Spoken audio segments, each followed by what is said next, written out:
అందరికీ నమస్కారం అండి. Welcome to our channel. మనతో పాటు గెస్ట్గా ఉన్నారు షణ్ముఖ్ గారు. సార్ నమస్తే అండి. నమస్కారం అండి. సార్, కూటమి ప్రభుత్వం అధికారంలోకి వచ్చి నేటికి ఈ రోజుకి సంవత్సరం కాలం పూర్తి చేసుకుంది. సో ఈ సందర్భంగా మరి సూపర్ 6 హామీలు ఒకటి అయిన తల్లికి వందనం అనే ఒక పథకం ఈ రోజు నుంచి అమల్లోకి అయితే తీసుకొస్తున్నారు. దాని గురించి మీరేం చెప్తారు?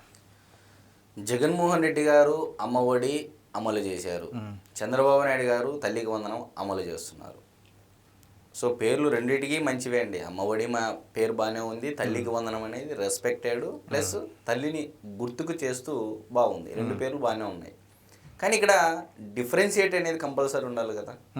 సరే, మరి జగన్మోహన్ రెడ్డి గారు ముందు ఏం చేశారు? ఎందుకంటే ఆయన 5 ఏళ్ళు పరిపాలన చేశారు కాబట్టి ఏమి హామీ ఇచ్చారు, హామీ ఇచ్చిన తర్వాత వాళ్ళ అధికారంలోకి వచ్చిన తర్వాత ఎలా ఇంప్లిమెంట్ చేశారు, ఏ విధంగా ఇంప్లిమెంట్ చేశారు అనేది ఒకసారి వాస్తవం రీకాల్ చేసుకుందాం. సో మరి ఇవ్వాల్సింది ఎంతమందికి? జగన్మోహన్ రెడ్డి గారు గత 5 ఏళ్లలో ఇంట్లో ఎంతమంది ఉంటే అంతమందికి వాళ్ళు ఏం చెప్పారు? భారతిరెడ్డి గారు కూడా చెప్పారు. జమ్మల మడుగులో ఎలక్షన్ క్యాంపెయిన్లో భాగంగా చెప్పడం జరిగింది. ఏమని చెప్పారు?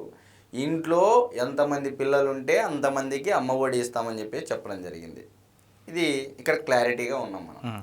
మరి ఇప్పుడు రాష్ట్రం మొత్తం మీద గత 5 ఏళ్లలో ఎంతమంది పిల్లలు ఉన్నారు అంటే 1వ క్లాస్ నుంచి 12 అంటే ఇంటర్మీడియట్ వరకు దగ్గర దగ్గర 82 లక్షల మందికి ఇవ్వాల్సి ఉండగా మరి ఎంతమందికి ఇచ్చారు జగన్మోహన్ రెడ్డి గారు? 43 లక్షల మందికి. నాకు తెలిసి ఇది కూడా కరెక్ట్ కాదేమో. అంటే 43 లక్షలు అని చెప్పేసి అంటున్నారు వైఎస్ఆర్సీపీ వాళ్ళు. మరి ప్రభుత్వ అధికారులు ఇచ్చినటువంటి డేటా వస్తే ఎంతమందికి ఇచ్చారని తెలుస్తుంది. సరే, మరి ఇస్తానంది ఎంత అండి? 15,000 రూపాయలు ప్రతి పిల్లాడికి ఇస్తామని చెప్పేసి హామీ ఇవ్వడం జరిగింది. కానీ ఏం చేశారు? ఒక పిల్లాడికి మాత్రమే ఇవ్వడం జరిగింది. మరి ఇచ్చింది 15,000 అయినా చేరిందా అమ్మ అంటే అమ్మ అకౌంట్లోకి వెళ్ళిందా అంటే నేరుగా ఖాతాలోకి వెళ్ళిందంటే 13,000 రూపాయలు పోయింది. సరే, మరి ఆ 2,000 ఏదో చెప్పారు, 1,000 రూపాయలు ఇంకో దానికి, 1,000 రూపాయలు ఇంకో దానికి, అవి ఎక్కడ పోయాయో అవి ఇప్పటికీ ఆధారాలు లేనటువంటి పరిస్థితి. మరి ఇస్తానంది ఎప్పుడు? ఈ అమ్మఒడి జనవరి నెలలో. మరి ఇస్తుంది ఎప్పుడు? జూన్ నెలలో ఇవ్వడం జరిగింది. అంటే జగన్మోహన్ రెడ్డి గారు 2019 అధికారం చేపడితే 2020 జూన్లో అమలైంది. అంటే దాదాపుగా అధికారంలోకి వచ్చిన 1 ఇయర్ తర్వాత. మరి ఇప్పుడు అమ్మఒడి బాయ్ నీకు 15,000, నీకు 15,000, నీకు 15,000 అయినా మరి నువ్వు సంవత్సరం ఎగ్గొడుతుంది. మరి దానికి పరిస్థితి ఏంది? సరే, మరి ఇప్పుడు ఏమంటున్నారు? వాళ్ళు అధికారంలోకి రాకముందు ఎంతమంది పిల్లలు ఉంటే అంతమందికి ఇస్తామని చెప్పి అధికారంలోకి వచ్చిన తర్వాత పెట్టినటువంటి కండిషన్స్ కూడా మనము ఒకసారి అంటే వాళ్ళు ఇంప్లిమెంట్ చేసిన ప్రాసెస్లో ఉన్నటువంటి కండిషన్స్ అయితే చెప్పాలి కదా. మరి విద్యార్థుల హాజరు 75% ఉండాలి. ఓకే, ఇది కరెక్టు. 300 యూనిట్ల కన్నా తక్కువ విద్యుత్తు వాడాలి. ఇదేం కండిషన్ అండి? సరే, కొత్త రేషన్ కార్డు ఉండాలి. అంటే వైఎస్ఆర్సీపీ పార్టీ నాయకుల యొక్క అనుమతి ఉండాలి. రేషన్ కార్డు బ్యాంక్ అకౌంట్లోకి అంటే ఆ రేషన్ కార్డు ఉన్నటువంటి బ్యాంక్ అకౌంట్లోకి లింక్ అవ్వాల. మరి ఆధార్ కార్డులో కొత్త జిల్లా పేరు ఉండాలి. చూడండి, మరి ఐటీ రిటర్న్స్ ఉండకూడదు, ఇది ఫైను. ఇంటి సర్వేలో పిల్లలు తల్లి అయితే మ్యాపింగ్లో ఉండాలి. ఇంటికి సర్వే వచ్చినప్పుడు పిల్లలు ఉండాలి, తల్లి అయితే మ్యాపింగ్లో ఉండాలి. ఈ రకంగా కండిషన్స్ పెట్టి 43 లక్షల మందికి, అది ఎగ్జాక్ట్ డేటా అయితే కాదు, వైఎస్ఆర్సీపీ పార్టీ శ్రేణులు చెప్పేటువంటి డేటా అది. 43 లక్షల మంది. మరి ఎంత బొక్క పెట్టారు ఇప్పుడు? అమ్మఒడి అని చెప్పేసి ఎంతమంది పిల్లలు ఉంటే అంతమంది చేస్తామని చెప్పేసి సంవత్సరం ఎగ్గొట్టింది కాక అంటే మిగిలిన 4 ఏళ్ళు మళ్ళీ లాస్ట్ సంవత్సరం కూడా ఇవ్వనట్టు లేరు జగన్మోహన్ రెడ్డి గారు. అంటే 2023-24 అకాడమిక్ ఇయర్కి ఇచ్చినట్టు లేరు అనుకుంటా. మరి మీరు కరెక్ట్గా అమలు చేసినది 3 సంవత్సరాలు. అది కూడా ఏంది కరెక్ట్గానే నేను చెప్పట్లేదండి, 2,000 కోత పెట్టి ఇవ్వడం జరిగింది. మరి ఇప్పుడు ఒక్కసారి ఇప్పుడు రాష్ట్రం మొత్తం మీద మరి నిజంగా అమ్మఒడి జగన్మోహన్ రెడ్డి గారు ఇచ్చినట్లయితే ఎందుకు ప్రభుత్వ పాఠశాలల్లో విద్యార్థుల సంఖ్య తగ్గింది? నారా లోకేష్ గారు విద్యాశాఖ మంత్రిగా అయిన తర్వాత ఆ గణాంకాలన్నీ ప్రభుత్వ అధికారులు ఇవ్వడం జరిగింది. ఏ క్లాస్ వరకు ఎంత స్ట్రెంత్ తగ్గింది, పిల్లలు ఎందుకు చదువు మానేశారు, ఇవన్నీ డేటా తీశారండి. మరి ఇప్పుడు రాష్ట్రంలో మొత్తం ఎంతమంది ఉన్నారండి? ఇంటర్మీడియట్ వరకు 79 లక్షల మంది ఇంటర్ వరకు చదువుతున్నారు. ఇది డేటా స్కూల్ ఎడ్యుకేషన్ ఓవర్వ్యూ అని చెప్పేసి వెబ్సైట్లోకి వెళ్తే క్లియర్గా చూపిస్తారు వెబ్సైట్లో. సో అందులో 67,27,164 మందికి తల్లికి వందనం కింద 15,000 రూపాయలు ఇస్తున్నారు. ఇందులో 13,000 రూపాయలు అమ్మకు అంటే తల్లిగారికి, మరి 2,000 స్కూల్ అభివృద్ధి ఖాతాకి. బెస్ట్ డెసిషన్ అని చెప్పుకోవచ్చు. ఎందుకంటే సైముల్టేనియస్గా విద్యార్థి చదువు కూటమి ప్రభుత్వం తీసుకుంటూ అట్ ది సేమ్ టైం ఆ చదువుకున్నటువంటి స్కూల్ను అభివృద్ధి చేయడం కోసము ప్రతి పిల్లాడి తరపున 2,000 అనేది కేటాయించడం అనేది ది బెస్ట్ డెసిషన్. మరి మిగతా వారు ఉన్నత వర్గాలు, upper middle class, Delhi public school, Cambridge లాంటి పెద్ద పెద్ద స్కూళ్ళు చదివే వాళ్ళ సంఖ్య మిగతా వాళ్ళ సంఖ్య ఇప్పుడు నేను ఎంత చెప్పా, 79 లక్షల మంది.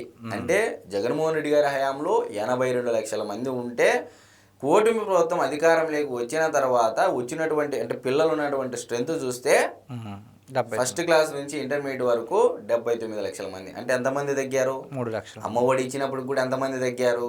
అంటే ఏదో ఇచ్చామంటే ఇచ్చామన్నట్టుగా అక్కడ తగ్గుతుంది. మరి నిజంగా పెరగాలి కదా. 82 కంటే ప్రభుత్వ పాఠశాలల్లో చదివే విద్యార్థుల సంఖ్య, బాల కార్మికులను తగ్గించేటువంటి సంఖ్య పెరగాలంటే అప్పుడు స్కూల్ ఎడ్యుకేషన్లో పిల్లలు పెరగాలి కదా. మరి పెరగలేదు. మరి 79 లక్షల మంది పిల్లలుంటే 67,27,164 మందికి తల్లికి వందనం ఇస్తున్నారు. ఎంతమంది పిల్లలుంటే అంతమందికి. కండిషన్స్ ఏమన్నా ఉన్నాయంటే ఐటీ రిటర్న్స్ ఉండకూడదు, కార్పొరేట్ స్కూల్స్లో ఉండకూడదు, ప్రభుత్వ ఉద్యోగులై ఉండకూడదు. ఇది కండిషన్స్. అంటే చాలామంది ఏం చెప్తున్నారంటే ఇప్పుడు దాకా ఇంకా ఇవ్వలేదు అంటున్నారు కదా. మరి వాళ్ళు కూడా 1 ఇయర్ డిలే చేశారు కదండి. మరి దానికి ఎందుకు? వాళ్ళు 1 ఇయర్ డిలే చేశారు, చంద్రబాబు నాయుడు గారు 1 ఇయర్ డిలే చేశారు. చాలా తేడా ఉంది. ఇది కూడా మీరు మంచి ప్రశ్న వేశారు. జగన్మోహన్ రెడ్డి గారు అధికారంలోకి వచ్చినప్పటికీ చంద్రబాబు నాయుడు గారు 2014లో ముఖ్యమంత్రి అయినప్పుడు పరిస్థితులు ఎలా ఉన్నాయండి? కూర్చోడానికి కుర్చీ లేదు. రాష్ట్రం నుంచి వచ్చేశారు, తెలంగాణ నుంచి వచ్చేశారు ఆంధ్రప్రదేశ్కి. ఉద్యోగస్తులు పని చేయాలంటే స్పెషల్ ట్రైన్ పెట్టేసి వీక్లీ 5 డేస్ వర్కింగ్ డేస్ ఇచ్చి 2 డేస్ హాలిడేస్ ఇచ్చారండి. ఈరోజు 5 ఏళ్లలో అంత శ్రమపడి అటు కేంద్రంతో నిధులు తెచ్చుకొని అప్పట్లో మోడీ గారికి చంద్రబాబు నాయుడు గారికి ఎక్కడ చెడిందండి? నిధులు లేమితో ఇబ్బంది పడి మా ప్రయోజనాలకు మీరు ఇంపార్టెన్స్ ఇవ్వలేదు అని చెప్పేసి విభేదించారు తప్ప ఎక్కడ బీజేపీ పార్టీతో విభేదించలేదండి. అక్కడ నిధుల విషయంలో రాష్ట్రం సంక్షేమము, రాష్ట్ర అభివృద్ధి విషయంలో మాత్రమే విభేదించిన మాట వాస్తవము. మరి దాని తర్వాత జగన్మోహన్ రెడ్డి గారు ముఖ్యమంత్రి అయ్యారు. అప్పటిదాకా 3 లక్షల కోట్ల రూపాయల అప్పులు ఉండేటువంటి ఎప్పటికీ చంద్రబాబు నాయుడు గారు దిగిపోయే నాటికి. ఇప్పుడు జగన్మోహన్ రెడ్డి గారు అధికారంలోకి వచ్చి 5 ఏళ్ళు గడిచిన తర్వాత పరిస్థితి ఎక్కడికి వెళ్ళింది? 9,70,000 కోట్ల రూపాయలు అప్పులు అవ్వడం జరిగింది. చాలా మంది అంటున్నారు 6 లక్షల కోట్లే కదా, పయ్యావుల కేశవ్ గారు అసెంబ్లీలో ప్రకటించారు కదా, అది ఇది. అయ్యా, మార్కెట్ బారోయింగ్స్, కార్పొరేషన్ల రుణాలు, ఆర్బీఐ పరిధిలోకి రానటువంటి కొన్ని మద్యం ప్రియుల ఆదాయం తాకట్టు పెట్టడం కానీ, ఆస్తులు తాకట్టు పెట్టినడం కానీ, గవర్నమెంట్ సావనిటీ లేకుండా తెచ్చినటువంటి అప్పులు కానీ, ఇవన్నీ దాదాపు 3,70,000 కోట్ల రూపాయలు ఉన్నాయి. ఇవన్నీ కలిపితే 9,70,000 కోట్ల రూపాయలు అవుతాయి అని చెప్పేసి చెప్పడం జరిగింది. మరి ఇప్పుడు చంద్రబాబు నాయుడు గారు తలసరి ఆదాయము, జీడిపి, జిఎస్డిపి, రెవెన్యూ డెఫిసిట్ ఇలాంటి పదాలు వాడుతూ ఉంటారు, మీరు తరచూ వింటారు. ఇవన్నీ వైఎస్ఆర్సీపీ పార్టీ శ్రేణులకు అర్థమవుతున్నాయా? నిజంగా వాళ్ళకి అర్థమైన ఉంటే మరి ఎక్కడ చంద్రబాబు నాయుడు గారు చేసేదానికి జగన్మోహన్ రెడ్డి గారు చేసేదానికి చాలా తేడా ఉంది. జగన్మోహన్ రెడ్డి గారు అప్పు చేసి పప్పు కూడా పెడుతున్నారు. చంద్రబాబు నాయుడు గారు పెంచుతూ అంటే రాష్ట్రాన్ని పెంచుతూ పంచుతున్నాడు అనేది ఇక్కడ స్పష్టంగా గమనించాల్సినటువంటి విషయం. ఇది గమనించాలి ప్రతి ఒక్కరు. మరి ఇప్పుడు గాడిలో పెట్టాలి అంటే సంవత్సర కాల వ్యవధిలో అసలుకు వడ్డీ కడుతూ ఉన్నటువంటి పరిశ్రమలకు, అంటే ఇప్పుడు వైజాగ్ స్టీల్ ప్లాంట్ లాంటి పరిశ్రమ ఉంది, సెంటిమెంటు 12,000 కోట్ల రూపాయల ప్యాకేజీ తెచ్చారా లేదా? నష్టాలు ఉన్నటువంటిది ఈరోజు ఒక ఆర్థికంగా స్థిరపడింది. ఇలాంటివి ఎన్నో పనులు చేస్తూ 1 ఇయర్ పట్టింది. ఆయన చెప్పారా లేదా చంద్రబాబు నాయుడు గారు, రాష్ట్ర ఆర్థిక పరిస్థితి బాగాలేదు, సో ఖచ్చితంగా అమలు చేస్తాం సూపర్ 6 అని చెప్పడం జరిగింది.